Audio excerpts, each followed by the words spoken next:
오늘 본문은 예수님의 비유로서 천국 혼인잔치에 하나님의 모든 사람을 초청했습니다. 그러나 주님은 오늘 14절에서 청함을 받은 자는 많되 택함을 입은 자는 적다는 겁니다. 오늘도 분명히 여러분들은 예배에 청함을 받았습니다. 그러나 문제는 오늘 여러분들이 모두 다 청함을 받았다 할지라도 여기에 계신 분들이 다 택함 받은 자는 아닐 수 있다는 겁니다. 그래서 오늘 하나님의 말씀을 통하여, 이 비유를 통하여 과연 내가 택함 받은 자의 믿음이 되었는지 깨닫고 우리 자신을 진단하며 우리 모두가 택함 받은 자의 신앙으로 갈 수 있기를 간절히 소망합니다. 오늘 본문의 비유를 보면 2절에서 어떤 임금이 아들을 위하여 잔치를 베풀었습니다. 어떤 임금은 하나님이 되시고 아들은 예수 그리스도를 의미합니다. 그리고 3절에 보면 그 종들을 보내어 그 청한 사람들을 모두 혼인잔치에 오라고 했는데 싫어하는 거예요. 거절했습니다. 그 종들은 하나님이 보낸 선지자들이고 청한 사람들은 하나님의 백성인 유대인들을 의미하고 있습니다. 4절에 보면 임금은 다시 다른 종들을 보내면서 청함받은 사람들에게 모든 것이 갖추어져 있으니 잔치에 참석만 하면 된다고 합니다. 여기서 하나님이 유대인들을 향한 오래 참으심과 그들을 향한 사랑을 보여주고 계십니다. 그러나 그들은 5절에 보면 돌아보지도 않고 한 사람은 자기 밭으로 한 사람은 자기 사업으로 간다고 거절했습니다. 얼마나 냉정합니까? 그래서 사람이 서로 고개를 돌리지 않고 얼굴을 맞대고 눈인사를 나눌 수 있는 것이 굉장한 사랑의 교감이 되는 줄 알 수 있습니다. 우리 서로 고개 돌리지 말고 서로 얼굴 쳐다보면서 당신을 사랑합니다. 인사 한번 나누겠습니다.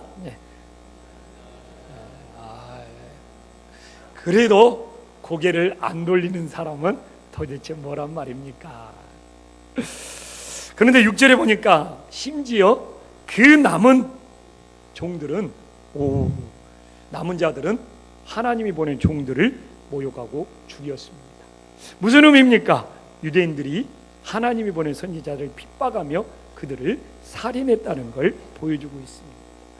그래서 임금은 모두가 아니라 그 살인자들을 군대를 보내어 진멸한 후에 이제 우리들이 받아야 할 8절에 청함을 받은 사람은 많은데 합당하지 아니하다고 말하고 있습니다. 사실 여기까지는 유대인들의 이야기였습니다.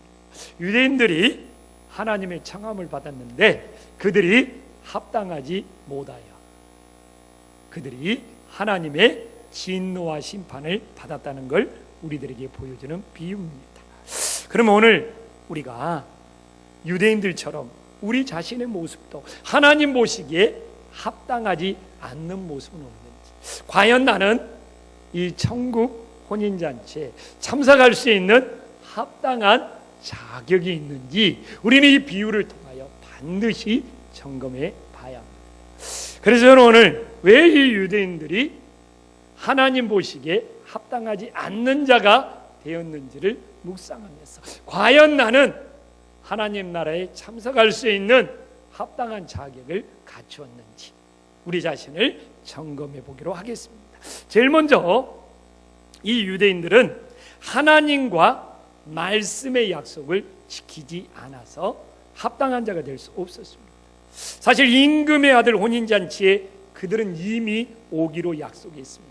그래서 오늘 우리가 3절에 보면 그 청함받은 사람들이라는 것은 정관사로서 이미 이 청함받은 자들이 오기로 예약되어 있고 오기로 약속했다는 걸 알 수 있습니다. 그러나 그들은 당황스럽게도 혼인잔치 날이 닥쳤을 때 약속을 깨뜨리고 거절했음을 보여주고 있습니다.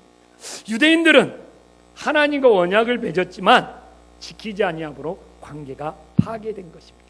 그러므로 오늘도 우리들이 주님과의 이 말씀의 언약, 말씀의 약속을 지킬 때 합당한 자들이 될 수 있음을 다시 한번 깨달으시기를 간절히 소망합니다. 또한 유대인들이 하나님 보시기에 합당하지 않는 또 하나의 이유는 뭡니까? 하나님의 사랑을 모르기 때문에 그렇습니다. 오늘 4절에 보면 임금은 어떻게 했습니까? 내가 오찬을 준비하되 나의 소와 살찐 짐승을 잡고 모든 걸 갖췄으니 그냥 참석만 하면 된다고 합니다. 하나님은 자신의 것을 희생하면서 부족함이 없도록 준비했습니다. 이 자칫날에 임금이 백성들에게 뭔가를 요구한 것이 아니에요. 오히려 자신의 소유를 털어서 정말 청함받은 자들과 기쁨을 나누고 싶어서 부족함이 없이 모든 걸 준비했던 것입니다. 이런 하나님의 사랑을 유대인들은 전혀 모르고 반응할 줄 몰랐던 것입니다. 그러므로 우리도 하나님 보시기에 합당한 자들이 되기 위해서는 하나님의 사랑이 얼마나 큰지, 정말 예수님이 십자가에서 자기를 희생하신 것이 얼마나 큰지, 그 하나님의 사랑을 느끼고 반응할 때 하나님 보시기에 합당한 자들이 될 수 있는 겁니다. 오늘도 우리들이 이렇게 예배를 드리고 있지만 나를 위해 희생하신 하나님의 사랑을 우리들이 느끼고 반응한다면 우리의 예배 태도, 우리의 예배의 감동은 달라질 수밖에 없는 겁니다. 왜 우리들이 예배를 드리면서 무력감을 느껴가느냐? 하나님의 사랑을 전혀 느끼지 못하기 때문에 그런 겁니다. 그러므로 우리들이 하나님의 사랑에 반응함으로써, 하나님의 사랑이 얼마나 큰지를 깨달음으로써 하나님 보시기에 합당한 자들이 될 수 있기를 간절히 소망합니다. 또 하나는 뭡니까? 자기 일이 우선이잖아요. 5절 보면 자기 밭으로, 자기 사업을 위해서 거절했다고 나와 있습니다. 자기가 먼저인 거예요.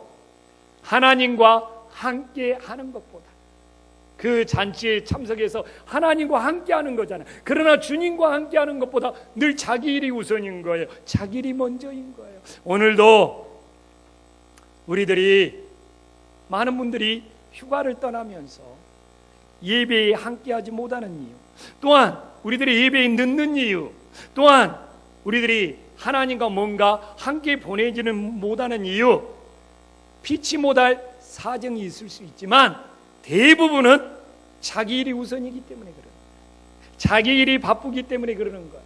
자기 즐거움을 먼저 찾기 때문에 그러는 거예요. 그래서 우리들이 자기 일보다 하나님과 함께 해야 된다는 것이 우선이 될 때만 하나님 보시기에 합당한 자가 될 수 있음을 깨달으시기를 간절히 소망합니다. 이제 청한 사람들이, 유대인들이 거절했잖아요. 그러니까 9절에 임금은 종들에게 네 거리 길에 가서 사람을 만나는 대로 혼인잔치에 청하여 오라고 합니다. 무슨 이야기입니까? 유대인들이 거절함으로 이방인들은 우리들이 천국잔치에 초청을 받았다는 것입니다. 그리고 혼인잔치에 손님이 가득할 때 임금이 손님들 중에 예복을 입지 않는 사람들을 보면서 12절에 친구여, 굉장히 다정한 표현이죠. 예복을 입지 않고 여기 들어왔느냐고 물어봅니다. 그렇습니다. 유대인들은 합당한 것을 따졌다면 이방인 우리에게는 예복을 입었느냐 입지 않았느냐를 주님께서는 묻고 있음을 알 수 있습니다. 13절에 아무 대답도 하지 못한 그 예복을 입지 않는 사람들은 이 천국잔치, 혼인잔치에 밖으로 쫓겨서 슬피우며 이를 갈고 있다고 나오고 있습니다. 그래서 오늘도 우리가 예배를 드리면서 하나님 보시기에 하나님이 준비한 예복을 입고 예배를 드리는지 우리 자신을 돌아볼 수 있기를 간절히 소망합니다. 근데 여기서 주의할 점이 두 가지가 있어요. 오늘 이 본문을 보면서 너무나 많은 분들이 우리가 하나님께 청함을 받을 때는 예복을 준비해서 가야 된다는 거예요. 근데 예복을 준비해야 된다는 것에 초점을 맞추고 강조하는 성경의 가르침들이 너무너무 많더라고요. 여러분, 만약 그것이 맞다면 우리가 천국을 가기 위해서 뭔가를 준비해야 된다면 천국은 우리의 공로로 가게 되는 겁니다. 그러나 천국은 어떠한 인간의 공로가 아니라 하나님의 은혜로 간다는 것을 깨달으시기를 간절히 소망합니다. 오늘 10절 봐보십시오. 종들이 길에 나가 만나는 대로 데려왔는데 언제 예복을 준비해 갖고 올 시간이 있겠습니까? 예복을 준비하는 것은 불가능합니다. 그렇기 때문에 우리는 유대인들의 결혼 풍습을 알아야 돼요. 유대인들은 혼인의식을 하면 그 혼인집에 예복이 다 준비가 되어 있습니다. 그래서 참석해서 혼인집에서 준비한 예복을 바꿔 입으면 되는 거예요. 갈아입으면 되는 거예요. 본인이 준비해 올 필요가 없습니다. 오히려 거기 와서 거기 있는 예복으로 자기 옷을 바꿔 입어야 하는 겁니다. 그렇기 때문에 우리가 성경을 보면서 예수님 당시의 풍습을 모르면 엉뚱한 해석에 빠질 수 있다는 것을 보여주고 있습니다. 그래서 오늘 예복을 준비해 왔느냐 안 했느냐 이것이 문제가 아니라 왜 혼인잔치에서 준비한 예복을 그 사람은 갈아입지 않았을까? 이것이 이 비유의 중요한 핵심이 되는 겁니다. 또 하나의 이 비유의 문제는 많은 사람들이 그 예복의 종류가 어떤 것이냐에 관심을 갖고 그것을 파헤치더라고요. 그래서 이 예복은 무슨 세마포 예복이다, 거룩한 예복이다. 그런데 대부분 계시록 19장 8절의 예복을 말하고 있어요. 이 혼인잔치 예복은 빛나고 깨끗한 세마포 옷이었을 것이다 라고 이 본문과 연결해서 해석하는 사람들이 너무너무 많더라고요. 그러나 이 계시록 19장을 오늘 비유와 연결시키면 문제가 됩니다. 다시 한번 계시록 19장 8절을 띄워볼래요? 여러분, 여기서 세마포 옷은 성도들의 옳은 행실이라고 합니다. 계시록에 맞춰서 해석을 해야 되는 거예요. 그러나 오늘 다시 10절을 봐봅시다. 10절에는 악한 자나 선한 자나 모두 데려왔습니다. 악한 자는 세마포 옷을 입을 자격 자체를 상실해버리는 거예요. 그러나 오늘 비유에서는 계시록과 다르게 악한 자도 선한 자도 모두 다 혼인잔치에 준비한 예복을 입을 수 있었습니다. 그렇기 때문에 굳이 어떤 예복을 입었느냐 따지다 보면, 그래서 계시록과 연결시키다 보면 앞뒤가 맞지 않게 되어버리는 겁니다. 성경은 앞뒤가 맞지 않으면 그건 억지 해석이 될 수 있는 거예요. 그래서 오늘도 이 비유는 어떤 예복이냐를 따지는 것이 아니라 왜 그 사람은 하나님이 준비하신 예복을 입지 않았을까? 여기에 완전히 포인트가 맞춰져 있는 것입니다. 그래서 우리는 늘 비유를 볼 때 격가지로 흘러버리면 안 돼요. 비유는 꼭 그 비유에서 전하고자 하는 하나님의 의도가 있는 거예요. 그러면 여러분들이 이 비유를 바르게 깨닫기 위하여 제가 질문 하나 드리겠습니다. 이 비유 중에서 선한 자나 악한 자나 와서 예복을 입었는데 한 사람이 예복을 입지 않았어요. 그 예복을 입지 않는 사람이 선한 자 쪽에서 나왔을까요? 악한 자 쪽에서 나왔을까요? 한번 손 한번 들어볼까요? 선한 자 쪽에서 나왔다는 사람 손 한번 들어보세요. 악한 자 쪽에서 나왔다는 사람 손 한번 들어보세요. 아니, 장로님들 왜 손 안 드시나요? 야, 그냥 이리저리 피해 가시겠다. 예, 어느 쪽도 가능합니다. 먼저 악한 자에게서 나왔다면 그 사람은 자기 아집이 강해서 회개할 줄 모르는 사람이었을 겁니다. 자기 아집이 강해서 회개할 줄. 그러나 또한 선한 자에게서 나왔다면 그 사람은 자기 의로움이 강한 사람이에요. 그래서 자기 의로움을 다른 사람에게 나타내고 싶은, 자기 의로움이 돋보이고 싶은 교만한 사람이었을 겁니다. 그래서 악한 자 쪽이면 자기 아집 때문에 완고하여 회개할 줄 모르고, 선한 자 쪽이면 자기 의로움이 강해서 그것을 자랑하고 싶어서 교만한 마음으로 가득 차 있겠죠.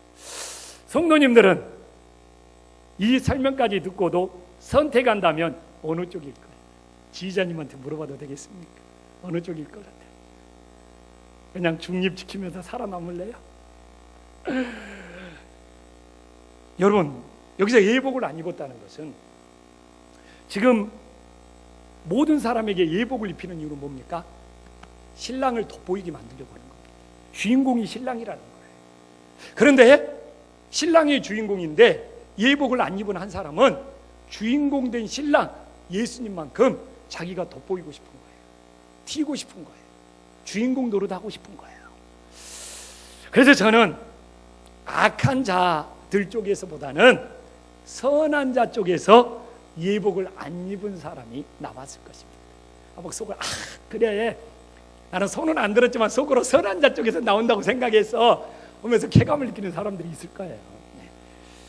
그 이유는 상식적으로도 더러운 사람은 내가 혼인잔치에 왔는데 내가 이렇게 제대로 옷도 못 입고 왔네 하면은 바꿔 입기가 쉬워요. 그러나 깨끗하고 뭔가 폼나게 입었는데 그 내가 입은 옷보다 시원치 않은 예복으로 바꿔 입어라 그러면 바꿔 입기 싫었을 것입니다. 분명 이 선한 자가 예복을 입지 않았다면 자기 선함을 돋보이게 하고 싶은 거예요. 자기 자신을 드러내고 싶은 거예요. 주님 앞에서 오늘 이 선한 자나 악한 자나 50% 100%라는 겁니다. 그러므로 선한 자나 악한 자가 하나님 앞에서는 모두 다 죄인이며 모두 다 구원의 예복을 입어야지만이 천국 잔치에 참여할 수 있음을 믿으시기를 간절히 축원합니다. 그래서 천국은 내가 이 땅에서 얼마나 선했느냐, 내가 얼마나 이 땅에서 악했느냐가 기준이 아니라 나의 선함이든 나의 악함이든 하나님이 준비하신 그 구원의 예복을 은혜로 받아들이고 입었느냐에 천국 잔치가 달려있음을 깨달으시기를 간절히 소망합니다. 그러면 이 선한 자가 자기 의를 자랑하고 싶어서 예복을 입지 않았다면 5절에 나온 사람들과 똑같습니다. 5절에 나온 사람들도 자기 밭으로 자기 사업하러, 이것은 밖으로 표현되고 있는 것이죠. 자기 의로움은 안으로 표현되고 있는 것이죠. 이들은 공통적으로 같은 것이 있어요. 뭡니까? 자기 것을 버리지 못하는 거예요. 외형적으로 자기 걸 버리지 못하든지 안으로 자기 걸 버리지 못하든지 이들은 결국 자기 것을 버리지 못함으로 천국 혼인잔치에 참여하지 못하고 있음을 보여주고 있습니다. 그래서 우리들이 자기 것을 버리는 것이 얼마나 중요한지를 깨닫고 자기 것을 버리고 우리 모두 천국 혼인잔치에 참여할 수 있기를 간절히 소망합니다. 그러면 도대체 자기 것을 버리고 예복을 입는다는 의미는 뭡니까? 도대체 성경 계속 자기 것을 내려놔라, 자기 것을 버려라 하는데 그 의미가 도대체 뭐냔 말입니까? 근데 오늘 14절에서 친절하게 설명해 주고 있습니다. 한 목소리 읽어보겠습니다. 시작.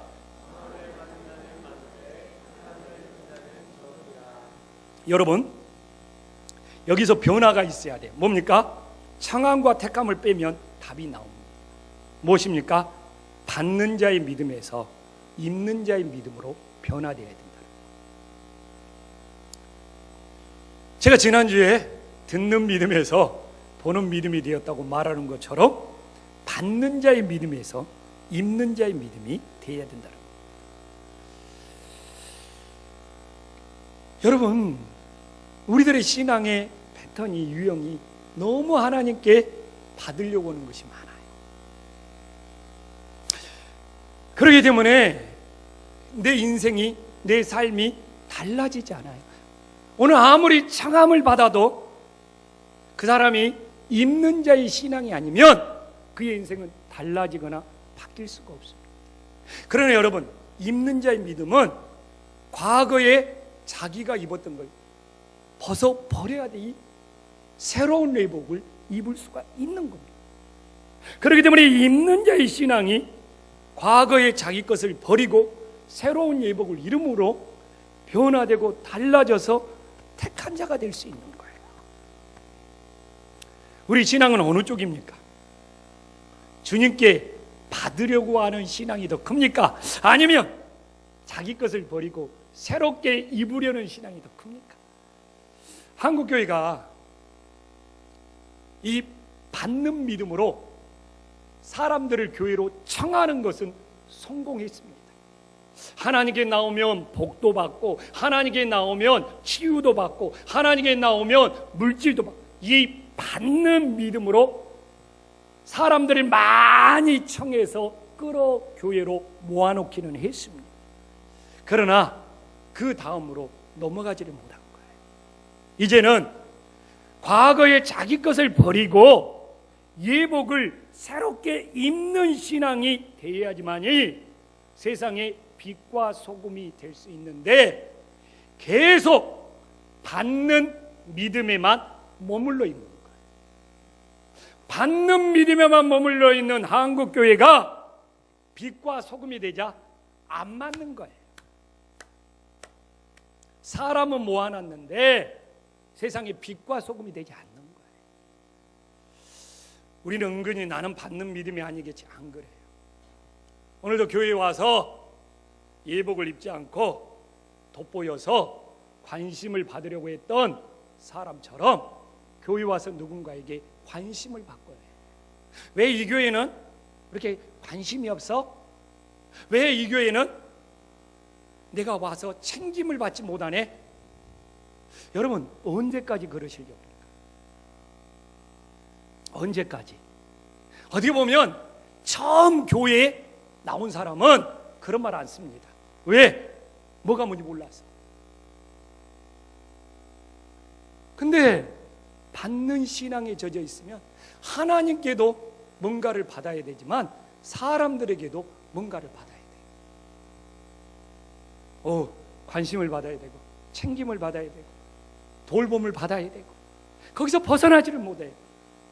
그것이 채워지지 않으면 어디 그것을 채워줄 교회나 또 어디 그런 장소가 없는가 하면서 끊임없이 옮겨 다니는 거예요.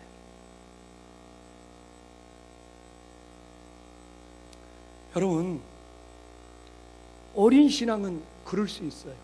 그러나 언제까지? 어렸을 때는 부모한테 다 받아야 돼요. 그러나 그것이 언제까지? 이제는 스스로 입는 신앙이 돼야죠. 입는 신앙. 자기 것을 버리고 아이가 성장하면 성장할수록 정말 자기 것을 챙기고 받는 것에서 서서히 벗어나는 것처럼 우리들이 자기 것을 벗어버리고 새롭게 입는 신앙이 돼야죠. 그래야지만이 한국교회가 살 길이 있어요. 그래야지만이 한국교회가 빛과 소금이 될 수 있습니다. 우리 한신교회 받는 신앙이 부족할 수 있어요. 사람들을 챙기고 사람들을 돌보고 사람들을 막 먹이고 막 사람들에게, 그러나 여러분 이걸로 변화가 안 되더라고요. 이제는 우리들이 새롭게 입는 신앙이 돼요. 아직도 자기가 남아있으면 내가 오늘 뭘 받았느냐에 연연하게 되어 있어요. 그러나 자기 것을 버리고 예수님 안에서 새로운 예복을 입었다면 그 새롭게 입은 예복을 통하여 이미 빛과 소금의 삶이 나타나는 거예요. 묻고 싶습니다. 우리 성도님들은 어느 수준에 머물러 있습니까? 언제까지 오늘도 하나님께 뭔가를 받아야 되고 사람께 뭔가 관심을 받아야 되는 신앙에 머물러 있고자 합니까? 이런 믿음으로는 택한 자가 될 수 없다고 오늘 14절에 말하고 있습니다. 받으려고 하는 자는 많아요. 청함을 받으려고 하는 자는 많아요. 그러나 구원도 못 받을 수 있어요. 우리들이 새롭게 입는 신앙이 되야지만 삶이 변화될 수 있고 택한 자가 될 수 있음을 우리들이 다시 한번 깨닫고, 이제 우리 김포한식 교회는 받는 자의 믿음에서 모두 다 입는 자의 믿음으로 성숙해질 수 있기를 주님의 이름으로 간절히 축원합니다. 기도하겠습니다.